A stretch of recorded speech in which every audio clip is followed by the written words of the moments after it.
কল্যাণী ইউনিভার্সিটির ছাত্রছাত্রীদের সুবিধার্থে আজকে আপনাদেরকে দেখিয়ে দেওয়া হবে মাইগ্রেশন সার্টিফিকেট আপনারা কীভাবে অ্যাপ্লাই করবেন। তো স্টেপ বাই স্টেপ পুরো ভিডিওতে আপনারা দেখতে থাকুন কীভাবে আপনারা অ্যাপ্লাই করে খুব সহজে আপনাদের মাইগ্রেশন সার্টিফিকেট ডাউনলোড করে নিতে পারবেন। তো প্রথমত যে কোনো একটা মোবাইল বা আপনার ল্যাপটপ বা পিসি থাকলে সেখানে একটা ব্রাউজার ওপেন করে নেবেন, তারপরে কল্যাণী ইউনিভার্সিটি সার্চ করবেন। তো প্রথমে যে ওয়েবসাইট চলে আসবে সেখানে কিন্তু আপনাকে ক্লিক করতে হবে। ক্লিক করার পর কল্যাণী ইউনিভার্সিটির অফিসিয়াল ওয়েবসাইটে আমরা চলে যাব। এরপরে এরকম একটা ইন্টারফেস চলে আসবে, সেখানে আমরা দেখতে পাবো অনলাইন মাইগ্রেশন নামের একটি অপশান। তো অনলাইন মাইগ্রেশন নামের অপশানে আমরা ক্লিক করে দেব। ক্লিক করে দেওয়ার পরে আমাদের সামনে এরকম একটা ইন্টারফেস চলে আসবে। এরপরে প্রথমে যে অপশান আছে স্টুডেন্ট লগ ইন, তো আমরা যেহেতু নিউ তাই আমাদেরকে প্রথমত একটা অ্যাকাউন্ট ক্রিয়েট করে নিতে হবে। তো এখানে আমরা একটা অপশান পাবো ক্রিয়েট অ্যান অ্যাকাউন্ট, তো এখানে আমাদেরকে ক্লিক করতে হবে। এরপরে আমাদের সামনে আর একটা ইন্টারফেস চলে আসবে যেখানে লেখা থাকবে already registered, registration no verified. এখানে আমরা ক্লিক করে দেবো। ক্লিক করে দেওয়ার পরে আমাদের সামনে এরকম একটা ইন্টারফেস চলে আসবে। এখানে আমাদেরকে যেটা দিতে হবে রেজিস্ট্রেশন নাম্বার দিতে হবে, রেজিস্ট্রেশন নাম্বার দিতে হবে এবং রেজিস্ট্রেশন দেওয়ার পরে পাশে যেই সালগুলোতে রেজিস্ট্রেশন অর্থাৎ যেই সেশনে আমাদের রেজিস্ট্রেশন হয়েছে সেই সালগুলো আমাকে বসাতে হবে পাশে। এরপরে ইমেল আইডি দিতে হবে আর মোবাইল নম্বর দিতে হবে। তো এই চারটে আমরা এখন পূরণ করে দেব। তো আপনাদের নিজের নিজের কিন্তু আপনারা যখন অ্যাডমিশন নিয়েছিলেন গ্র্যাজুয়েশনে তখন আপনাদের যে রেজিস্ট্রেশন তৈরি হয়েছিল সেই রেজিস্ট্রেশন নাম্বারটি আপনারা এটা কিন্তু ফিল করবেন। তো আমি আমার রেজিস্ট্রেশন নাম্বার কিন্তু ফিল করে দিচ্ছি।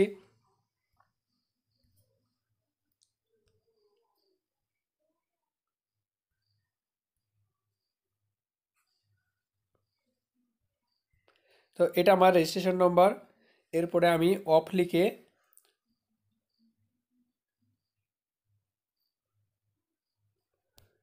যেই সালে বা যেই সেশনে আমার রেজিস্ট্রেশন হয়েছিল সেটা আমি কিন্তু এখানে দিয়ে দিচ্ছি। তো সেমভাবে লিখে আবার আপনাকে আর একবার ফিল করতে হবে।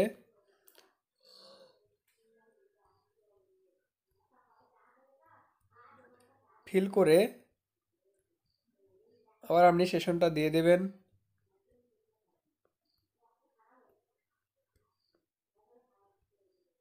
এরপরে আপনি আপনার মোবাইল নম্বর দিয়ে দেবেন।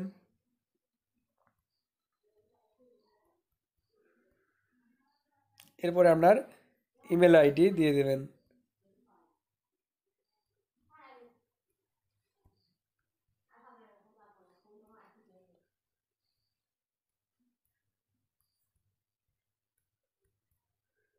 তো সম্পূর্ণ ফিল করার পরে আপনি দেখতে পাবেন যে নেক্সট অপশান। তো নেক্সট অপশান আপনি ক্লিক করে দেবেন। ক্লিক করে দেওয়ার পরে আপনি যে মোবাইল নম্বর দিয়েছেন সেই মোবাইল নম্বরে একটা ওটিপি চলে আসবে। তো আপনারা দেখতে পাচ্ছেন আমার ওটিপি চলে এসছে। তো আমি ওটিপিটা দেখে নেব একটু। 35526, 35526।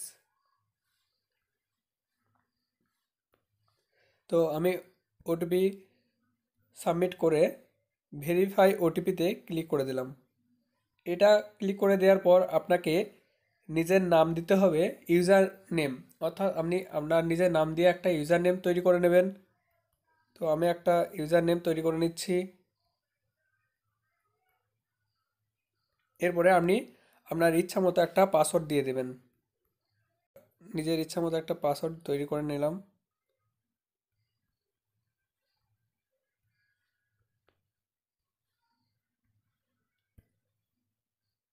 এরপরে আপনি সাবমিট বাটনে ক্লিক করে দেবেন। তো ইউজার নেমে আপনারা কিন্তু কোনো স্পেস দেবেন না, স্পেস দিলে কিন্তু হবে না। এরপরে সাবমিট বাটনে আপনি ক্লিক করে দেবেন। এরপরে আপনাকে কিন্তু আপনার ইউজার নেম আর পাসওয়ার্ডটা এখানে শো করবে, আপনি এটা স্ক্রিনশট করে রাখতে পারেন। এরপরে আপনার কিন্তু সাকসেসফুলি রেজিস্ট্রেশন হয়ে যাবে।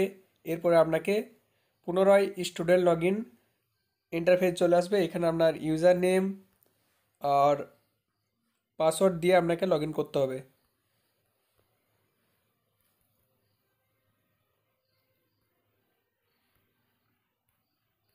তো আমি ইউজার নেম আর পাসওয়ার্ড দিয়ে লগ ইন করে নিচ্ছি।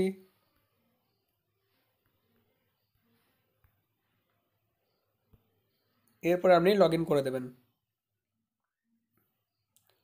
তো লগ ইন হয়ে যাওয়ার পর আপনার সামনে এভাবে একটা পেজ চলে আসবে। তো আপনি এই যে বাঁ দিকে তিনটে ডট অপশান দেখতে পাচ্ছেন, এখানে আপনি ক্লিক করবেন। ক্লিক করার পর ড্যাশবোর্ড আছে, ড্যাশবোর্ডটা এরকম দেখাবে। তো আপনি মাঝে যে অপশানটা দেখতে পাচ্ছেন অ্যাপ্লাই নিউ মাইগ্রেশন, এখানে আপনি ক্লিক করে দেবেন। তো অ্যাপ্লাই নিউ মাইগ্রেশনে ক্লিক করলাম। এরপরে আপনার সামনে এরকম একটা অপশান চলে আসবে। এরপরে আপনি ডান দিকে কোনো একটা অপশান দেখতে পারবেন অ্যাপ্লাই ফর নিউ মাইগ্রেশন। তো এখানে আপনি ক্লিক করবেন। এখানে ক্লিক করার পর আপনার যে নাম দিয়েছিলেন সে নাম আপনার দেখা যাবে, রেজিস্ট্রেশন নাম্বার আপনি দেখতে পাবেন এবং কোর্স নেম নট অ্যাভেলেবেল দেখাবে, রোল নম্বর আপনাকে দেখাবে এবং পার্মানেন্ট অ্যাড্রেসটা আপনার দেখাবে না। তো এরপরে আপনাকে নিচের যে অপশানগুলো রয়েছে রিকোয়ারমেন্ট, সেগুলোকে আপনাকে কিন্তু রিকোয়ারমেন্ট অর্থাৎ আপনার নর্মালভাবে দরকার না আর্জেন্ট দরকার। তো আমি আর্জেন্টে ক্লিক করলাম।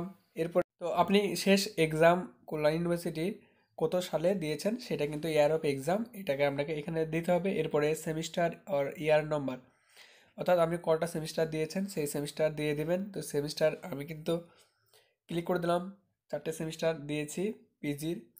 আর এরপরে এক্সাম রোল নম্বর আপনারা দিয়ে দেবেন, যে আপনার রেজিস্ট্রেশনে যে এক্সাম রোল নম্বর ছিল সেই অ্যাডমিট কার্ডে সেই রোল নম্বর কিন্তু আপনি দিয়ে দেবেন। তো আমি এখানে রোল নম্বরও দিয়ে দিচ্ছি।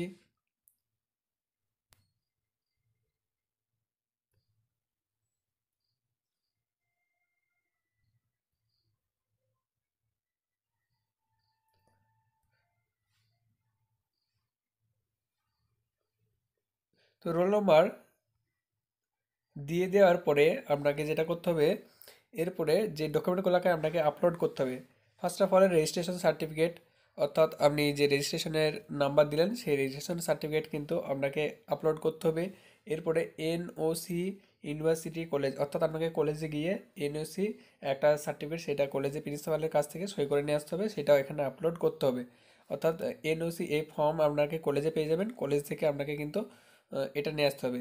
এরপরে ডাউনলোড করে নিতে হবে প্রথমে এনওসি যে ফরম্যাটটা, এটা ডাউনলোড করে নিয়ে কিন্তু আপনি এখান থেকে ডাউনলোড করা যাবে। তো ডাউনলোড করে নিলাম। তো এটা কিন্তু কলেজ থেকে ফিল করে নিয়ে আসতে হবে।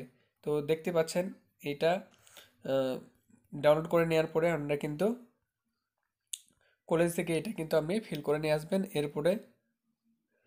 এরপরে last pass out marksheet certificate, অর্থাৎ আপনি শেষ পাস করলেন সেই মার্কশিটটা, এটা কিন্তু আপলোড করতে হবে। আপলোড করে দেওয়ার পরে আপনি রিজন ফর মাইগ্রেশন, অর্থাৎ কী কারণে আপনি মাইগ্রেশন নিচ্ছেন সেটা কিন্তু এখানে লিখবেন। রিমার্কস ইফ এনি, অর্থাৎ আপনি একটা রিমার্কস দিয়ে দেবেন। তারপরে কনফার্ম অ্যাপ্লাই ক্লিক করবেন। তো নিচে কনফার্ম অ্যাপ্লাই দেখতে পাচ্ছেন, এখানে কিন্তু ক্লিক করে দেবেন। তো এটা ক্লিক করে দেওয়ার পরে আপনার কিন্তু ফর্ম ফিল আপ করা হয়ে যাবে। এরপর আপনি 1 সপ্তাহের মধ্যে এরপরে আপনার দ্বিতীয় প্রসেস হচ্ছে পেমেন্ট। তো আপনি নর্মাল আর আর্জেন্ট, যে আপনি নর্মাল নেন তাহলে আপনাকে 250 টাকা লাগবে, এবং যদি আপনি আর্জেন্ট নেন তাহলে আপনাকে 500 টাকা কিন্তু পে করতে হবে। তো দ্বিতীয় যে স্টেপ সেটা হচ্ছে যে আপনাকে পেমেন্ট করতে হবে। তো সেটাকে আমি দেখিয়ে দিচ্ছি আপনাদেরকে। তো আপনারা সেমভাবে এইখানে যাবেন 3 ডটে, তারপরে নিচে দেখতে পাবেন যে ফিজ পেমেন্টের একটা অপশান। তো ফিজ পেমেন্টে আপনি ক্লিক করবেন। ক্লিক করার পরে আপনাকে কিন্তু ফিজ পেমেন্ট করে দিতে হবে। তো আপনি যদি ফিজ পেমেন্ট করে দেন তাহলে আপনার কিন্তু সাকসেসফুলিভাবে আপনার এটা ফর্মটা পূরণ হয়ে যাবে। এরপরে আপনি 1 উইকের মধ্যে কিন্তু আপনার যে মাইগ্রেশন সার্টিফিকেট সেটা কিন্তু হাতে পেয়ে যাবেন।